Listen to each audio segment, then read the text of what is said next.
What's up, everybody? This is Vic Hill, 007 Streams. Welcome to another episode of the 83K Way. Today we have Sara.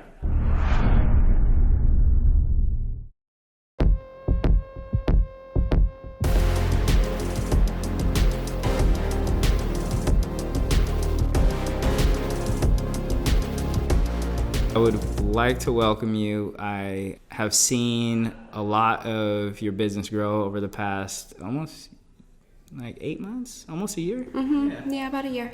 About a year. I'm going to let her tell you about herself, and then we will get into all the things that have made Sara who she is. Okay. So just let the audience know kind of like who you are, what you're about, what you do, where you're from. Hello, my name's Sara Van Ells. I am originally from Pittsburgh. I live in Los Angeles with my family, and I run the business Hustle Trucks. It is mobile storefront rentals. So we upcycle old trucks into storefronts, and people who run small businesses rent them by the day, the week, or the month. And you guys were in Inglewood. And where have your trucks been? Do you kind of keep track of all the places they've gone? Yeah, we were in Inglewood, and we had a really big shop, and it was really nice because there was lots of parking, and it was great. And then Inglewood, the rent did not agree with us anymore. The new stadium. Yeah, the building sold like that. So that was it. We were out. And we did find a new shop in Norwalk that we're moving into actually next week. So that's been a lot of planning and preparation. But in the meantime, the trucks have been in front of my house in South LA. Nice. So, yeah, I'm sure the neighbors love it, but I mean, what else are you gonna do? Hey. That's it. You're hustling just like your trucks. Yeah. So what we like to do with the 83K is start off with, where you started and get into, kind of how that initial entrepreneurial journey started. For some, it's like, I was working a job and then I had this idea. For some, it was like I was working this job and I needed to get an idea so I can get out of this job. Yeah. Or, it's always been there. It was in college or something like that. So for you, where did it all begin? I think I can probably distill it down to one important interaction that I've had in my life. I used to be, I was a waitress for a really long time, and a bartender and all that stuff. And I used to work in this really small neighborhood bar in the South Side during like the worst shift possible on like a Wednesday night. And one of the regular customers would come in, and he was just like, in my 20-year-old mind, loaded. Like he had so much money and was so fancy. And I asked him. This is Philadelphia. No, this is Pittsburgh, so it's worse. Okay. And I was like, wow, how did you get to be so rich or something? And he said, so he wanted to be a fireman, and whenever he was in his fireman training school, he learned that whenever they take the truck out, there's like a hose part that you have to replace every single time you take the truck out, whether you use it or not. And he was like, oh, I'm going to sell them that hose part. Forget being a fireman. And I was wow. like, okay, like that, yes. And that like really, really stuck with me. So that's what he ended up doing, and it just like, it stuck with me from then on. So after I stopped serving and bartending, I actually worked in a hospital, and we all have to wear scrubs. So I started a business selling scrubs. Oh my God. So that notion came from your interaction with that one person. Yeah. And you're like, huh. Yeah. Wow. Like I wish I came up with Post-it notes. Right. Everybody loves writing Rubber stuff down bands. and throwing it away. Exactly. It's a never-ending business. Yeah. So when did you make the transition from, you said you were a nurse, you were bartending. Oh, no, I wasn't a nurse. I just worked in hospitals. Oh, you just worked in there. Like Okay. In an administrative capacity. Oh, Yeah, okay. I've bounced around to a million different things. And the only because I'm 41 years old and I've had like a long life. And like the only common thread throughout everything that I've ever done is that it's exactly what I wanted to. And that's it. That's it. Like I wanted to wait tables because I just needed cash. I wanted to have fun with my friends. And you did it. Yeah, and I did it. I moved into a hospital job because I could get the job easy and I'm organized and whatever. And then when it was time to move on, I did. Like that's pretty much the only commonality. But I have I was an event planner for a really long time. Really? Mm-hmm. I'm a used to be a personal finance educator. Yeah. I'm a writer and do content strategy for brands. Like, really, that's the only thing I want to do is what I want to do. If you had to distill down could you distill it down to one thing? Yes. And I think that would be not only being like fiercely independent for me, but the type of work that I like to do lifts other people up. So yeah, it may not sound like it because I mentioned bartending while I was young, but like everything else, yeah, it's lifting people up. Like I like to communicate financial needs to people. I like to educate people on how to move ahead past some things. Like I used to work one-on-one with people to get them out of credit card debt and things like that. And yeah, lifting people up. Wow. Yeah, it's a good time. All right, so helping people, hustle trucks. Mm-hmm. For you, is that your end-all be-all for helping others? No. Or is it a vehicle? Gosh, all these little puns. Or is it a way for you to transition into doing something like that, even more so? I think that's it. So I'm an experienced business owner, and I know that the business I start will not be the one that I end up running. Got it. I know that. Got it. And I think where it's going to go is that I will sell this company. I will stay on as a something or other so I can keep getting paid. Mm-hmm. Mm-hmm. And then I will show other people how to do that exact same thing. That's what I think it's going to be. And I think after we scale nationally, I will have at that point access to like hundreds of thousands of small business owners and like the ability to know what works best and who's doing well and like all these great relationships that like that'll of course turn into something. It has to, right? Like yeah.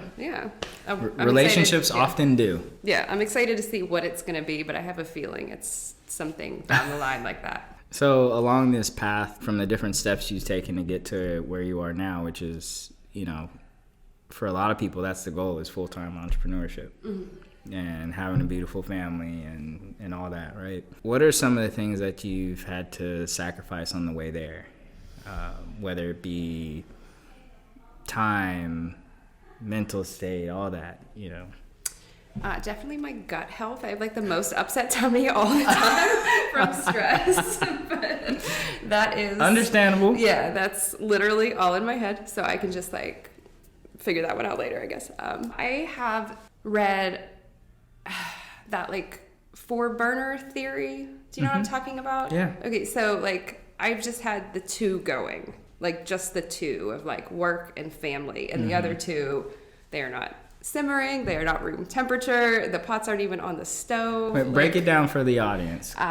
So I read this in a David Sedaris story, so like please know that this is third hand, but in your life you've got 4 burners on your stovetop. What is it? Family, friends, work, and health. Unless you have a fancy stove. Yes, but like we do not. We do not. And I've got like you can only have 2 going before everything bubbles over. Like that's it. Like you can either have 1 going really, really hot and good and ignore everything else, or you can have 2, or you can do like a little bit of everything, but just like be just okay at it. I'm not really satisfied being just okay at anything. Like I would honestly rather just not do it if I'm not going to do well at it. So I'm doing really well. Like my personal life is amazing. I have the best family and a dream husband, dream children. Like I can't even believe it's real. I'm really happy. Like professionally, I don't answer to anyone. I've got everything I need and a little bit extra. But like, if I'm bad at like answering text messages, like I do love my friends and I want to keep up with them. But like, I also want to just like watch TV at night, you know, and like. So that's, and like I said, upset tummy. So I think a lot of people struggle with that, especially as they're just going, you know, with whether it's business or their job or just trying to build a life continuously like that. There's some things does always have to give, similar to the 4-burner method. Like I struggle with that myself, making sure I keep up with friends and family. I'm like, oh shoot, my dad texted me 3 days ago. I haven't responded. And then it's like you have a whole like human body to take care of, and you need to like eat and exercise and like that sleep whole thing. And skincare and go to therapy and like read a book. Yeah. How do you fit? Yeah, how do you fit it all in one day? I do. I seriously do. I don't know. Do you have like a regimented day? Yeah, very much. Really? What is it? Not like crazy Instagram millionaire. I get up at 3:30 a.m., sit in a tub of ice. Oops. Is that what you do? I am up at 4:30 at the gym by 5. I'm already working by, so I still have my 9 to 5 position, right? Yeah. But it's still remote. And so before 9, between like 6:30 and 9, I'm working on my businesses and planning and scheduling and things of that nature. Even during my 9 to 5, I'm intermixing. Like today I was on a call, like should have been an email, but I was on a call, but also talking to an angel investor at the same time about my tech startup. And so, and that's like just during the day. And then at the same time, like trying to make sure towards the end of the day, I could balance time with my daughter, time with my fiance, my own time. What time do you go to bed? Between 10 and 10:30. Really? Usually. Yeah, sometimes 9:30. Yeah. I'm not a night out anymore. Used to be. Wish I still was. Yeah. No, I'm in bed by 9:30. Oh, whew, I don't feel bad. You made me feel bad. I was like, No, just like getting up that early. I was thinking like, wow, we started at 6. Is it bedtime for you? yeah, so 4:30 every morning. Wow. My morning could not look any different than that. I wake up at like 6:30 naturally. I sit in bed for 45 minutes and drink coffee. Ooh, that sounds amazing. Yeah, it's really nice. Yeah, it's great. And then if the kids are at home with us, all that stuff, blah, blah, blah. It's a whirlwind. We're out the door by 7:30. And then when I had a place to go, I would go there. But now I just come home and just, work out and start my day. And then I wrap it up by 5 o'clock so that I can make dinner, because that's something I really enjoy doing. And I want to be able to put my heart and soul into it. And a lot of times Damien will want to play Scrabble or something, so I can't cook and work and play Scrabble. And that'd be amazing though. Yeah, right. That's not how anybody 10-point word. Dinner's ready. Yeah, I win. Yeah, exactly. But I don't work after 5 o'clock, and I am majorly addicted to caffeine. So both of those are firm stop bookends to my day right there. Caffeine in the morning, and no work after 5. No, not really. I'll talk about it whenever. So Dustin and I, we do everything together. We run all the businesses together, and he and I have very different but complementary skill sets. And the Venn diagram of what we're both good at is just a sliver. And any time that we both try and get on the other person's thing, it's not an argument, but it's what are you doing over here? Mind your business. Yeah. So you get it. I complementary skill sets. Totally get it. Yeah. We do not have. Yeah, it's a sliver. Yeah. Because I'm a hard charger when it comes to my work capacity is pretty large, and although, someone can say that men can't multitask, I think I can multitask. Is that a thing? That's a thing. That's a thing. I've been told that. Anyways, I can multitask the best of them. All right. And we were talking about routines. Oh, yeah. And so despite my slow start to the day, whatever, once I get up and go, I'm up and I'm shot out of a cannon until 5 o'clock, because that's the only way that I can control that firm boundary to be done at that point. That is something that I do not emphasize enough. Is that moment when I stop. And I think it's out of fear, though. Yeah. Of I won't make it unless I keep, I still need to get this done. I can get this done.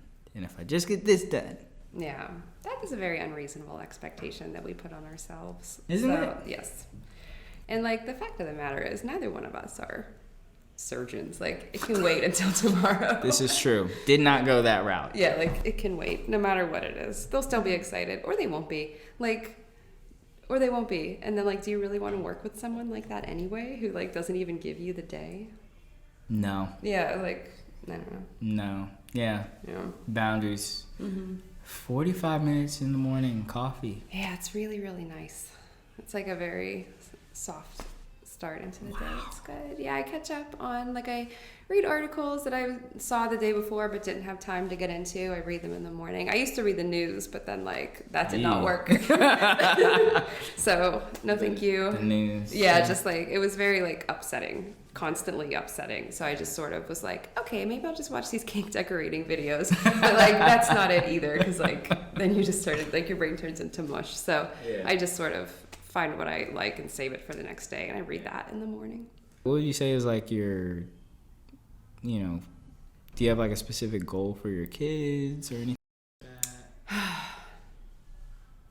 You know, they're 8 and 10 years old, and if you would have asked me when they were babies, I would have said something entirely different now. So I know that if I'm asked that question in another few years, the answer will be different. But for right now, I think my goal for them is to have them just be like cool, smart, kind, brave people.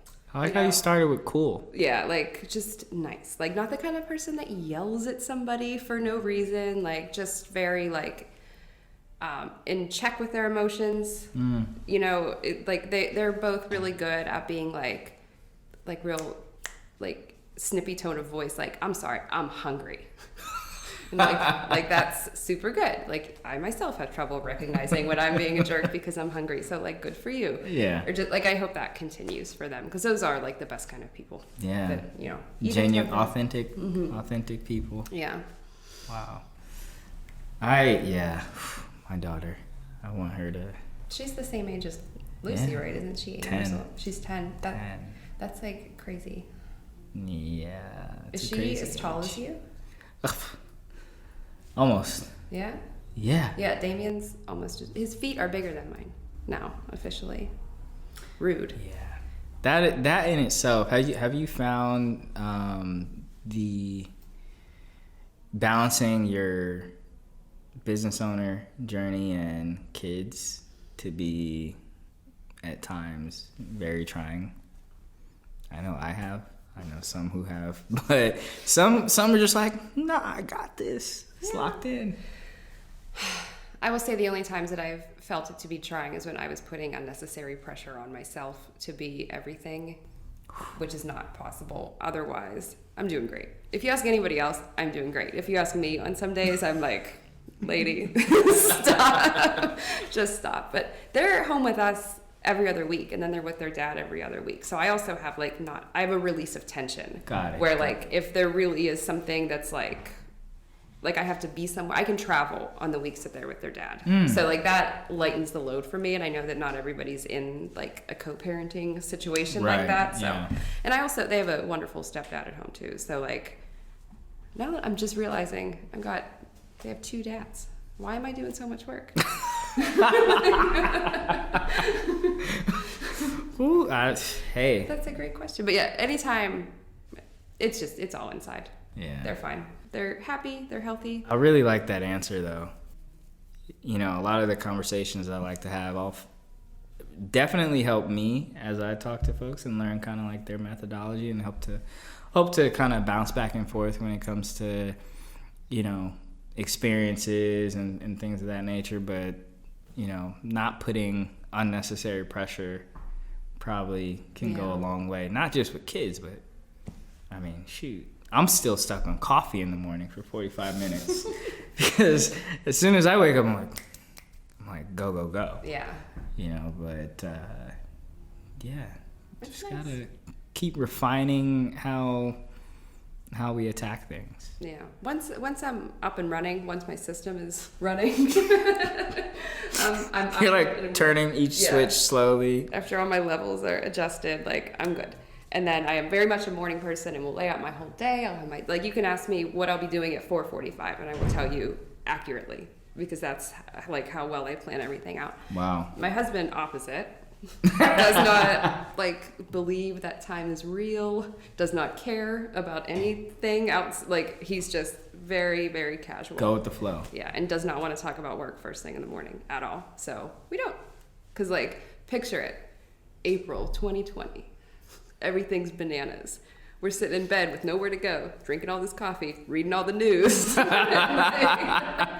just getting like all over each other. Yeah. And it was just like, okay, stop. No more. Let's like, pause. Yeah. So he doesn't want to talk about work in the morning. I don't want to talk about work at night because, again, I'm done at 5. So we have to like structure that time in throughout the day. I'm sure it's been a process. How long have you guys been together? 4 years. Okay. Yeah. So I'm sure it's been a process with balancing relationship and business. Mm-hmm.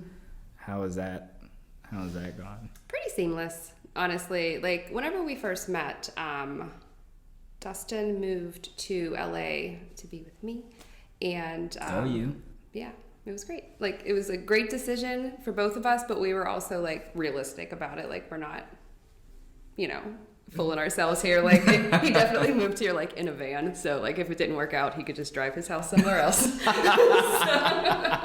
But like it was all very seamless, and we had in the same way that the fire hose conversation was like a game changer for me. I would imagine that if asked that same question, he would say the conversation that we had where he just like left a job that he didn't like or got fired or whatever, and he was like, I just do not want to work. And I was like, yeah, no shit, but like what are you gonna do? But like what are you gonna do? Yeah.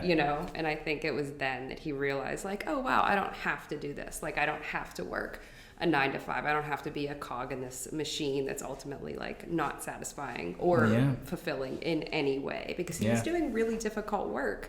Like he came out of the Navy and he was like working in boats where like people smoke inside, and like it was crazy. It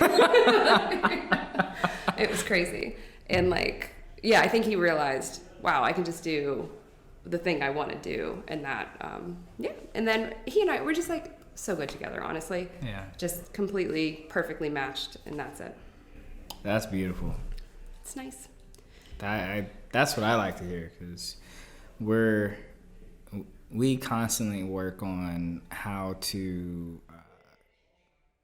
create that balance. Yeah. And the 9 to 5 work, the businesses, the daughter, and like running around town all the time, and then trying to make sure we make space for each other as well. It's just a constant, Yeah, it is like a lot, but it's also not like, I don't know, it's not hard. Yeah, because it's actually important. Just takes effort. Yeah. This is actually really refreshing to hear. Yeah. We like each other. It's no. I mean, you always, social media, you'll see people post about relationships and how great they're doing and la-di-da. Yeah. But to actually talk about it and hear, how you're making that balance, how you guys, are well matched, and then how it flows into kind of every aspect is, I mean, I'm sure for listeners too, like it's refreshing because it's, it's real. Mm-hmm. It's not propped up on some, paid advertisement or anything like that. It's not for the camera. Yeah. But to hear that it's, it's doable, and, you're doing it all. Yeah. Together. Yeah. It's I like never ever get sick of them either. Like ever. It's crazy. It's the weirdest. Now I don't believe you. It's if I promise that we are very annoying, like people like who are in love. Like I think it's like that annoying thing, but I don't care. That's amazing. But it's also funny though, because like he's so relaxed and like just the embodiment of like a California hippie person in every way, right? And so people will meet him and be like, oh yeah, this is gonna be such a chill whatever, and then they meet me and are like, oh okay, like this is like not chill. Yeah. So that's always fun. Like the little switcheroo is nice. I like it though. I like it. To kind of go off of that, and you guys are balancing hustle trucks, raising children, and living your own great lives. Where is Hustle Trucks going now? Where isn't it going now? It's actually just going to San Diego for now. It's a short answer. Next up is San Diego. Okay. I did like a miniature marketing experiment to see which city was like a viable option for us, and it was San Diego, and it's only 2 hours away, and it seems good, so that's where we're headed. And in just a few weeks we'll have another truck there. I started the process to buy the third one like 2 days ago. So all good. In the meantime though, to like completely throw a hitch in the giddy up, there was a woman who rented truck number 2 for a month, which was very exciting because it was like a lot of money, but then like it also got it off my street. Yeah. So like that was exciting, and it was also a good lesson for me to realize like, oh, it doesn't have to be these day-to-day things. Yeah. Because like it's a lot of hands-on activity. Like I'm out there literally every morning scrubbing the floor of the truck and touching up paint and stuff, which I truly don't mind, but it's also like it's kind of a lot, like to be doing that over the holidays. It was a stress. But anyway, so this woman rented the truck, and in just 5 days we wrapped it and turned the whole thing around and got it out there. That's fast. Yeah, right. So she texts me and she was like, oh, what if we just bought this truck from you? And I'm like, okay, what if? Like, what if we did that? I don't know. So we'll see. I don't know where it's gonna go, but it's an option, apparently. Knows? Like, I didn't even consider it, but I don't know. They're having a great time out there. So, and I saw on her Instagram Live, they're in Austin today, but a couple days ago they were in another part of Texas, and there was a line like wrapped around the block waiting to get into the truck. Yeah. So wow, you guys did some good maintenance on those things too. Yeah. For it to be going out to Texas. Yeah. That's amazing. That's amazing. So are you planning on, I mean, even, not including the sale, are you expanding it truck-wise, like getting more trucks, getting a whole fleet, or? Yeah, so the first truck that we have is an old U.S. mail truck. And the second one is a more, when you think of a box truck, like an old moving truck, what you think of. It turns out that people really like the look of the first truck. Like the shape of it is cooler, and I agree. Right. However, it's a diesel, and it's been a journey. I've cried at the DMV, like honestly, like 5 times. It's still not registered. Like it's still like up in the air, whatever. So I need to find the happy point between those two, which I think is a gas-powered whatever. As soon as I figure out what the right one is, that's what they will all be. Oh, wow. Yeah, okay. That's what they will all be. And as soon as I figure out how to move to San Diego and do it perfectly, then it'll be a replicable system. Awesome. Yeah. Awesome. You moved to a new location? Yeah, in a couple weeks. On the 1st, we'll be in Norwalk, and it's big. And it's behind a car wash. And I launched a pop-up market. In the office, the building is like classic 1980s style. It does not look like that. It looks like people smoke inside. Like it's very it's gonna be cool. I want to check it out. I want to make sure we go check that out, and we'll have a big party for sure. Yeah, for the pop-up parking lot thing. Yeah, right? And just for us, this is exciting. Oh, okay. Yeah, this is exciting. All right, I'm gonna look out for that. So, just to kind of wrap things up a little bit, you're pretty experienced in, running your business and doing it yourself. Obviously with your husband and everything. But what kind of advice would you give anyone who's trying to, at a minimum, get to where you are now? Well, I'm not that far down the game board. Like, I'm really not. So this isn't, like, going to be amazing advice. So, for some, you are the end goal. Okay. Well, with that assumption, I would say just figure out the exact thing you want to do and only do that. And that's it. Like, don't mess around with anything that doesn't serve that goal, because it's a waste of your time. Like, if it's not making you friends or making you happy or making you money or bringing you peace, like, why are you even doing it? Like, why are you doing it? All right. I need to start doing it. No, I'm just... You did both. You were working and taking investor money. Oh, man. Oh, man. That's going to lead to something, but geez.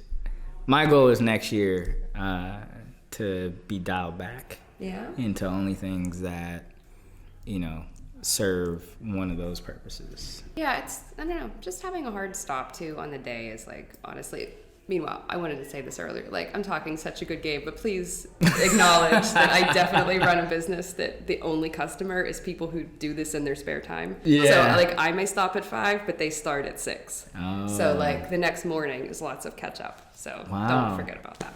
Have you ever gotten any, like, issues with that? Or people are pretty understanding? They're like, it's fine. It'll happen tomorrow. I wouldn't want to work with somebody who had an issue not being respectful of my time. So in that way, no, I've never had a problem with that. Like, that's good. That's good. Yes. Some people, yeah. I'm gonna just let that fester. That's good. I agree wholeheartedly with that. Leave me alone. You'll be fine. It'll be fine. You'll be taken care of. All right. So I do want you to kind of tell people like where they could find you. And again, like I really appreciate you coming down. Thank you. Let everybody know where to find you and your business. Okay. Hustle Trucks is on Instagram at Hustle Trucks, and the website is hustletrucks.co. C-O. Mine too. Yeah. Co. We just had a great conversation with Sara from Hustle Trucks. Let us know what you thought. Drop them in the comments, and we will see Sara next time because I'm gonna bring her back possibly and see how far Hustle Trucks has gone and if she's still having 45-minute coffees in the morning, and if I've been able to accomplish that too, because just imagine, number one goal right now. 45 minutes of coffee in the morning. But again, thank you for tuning in to the 83K Way, and we'll see you guys next time.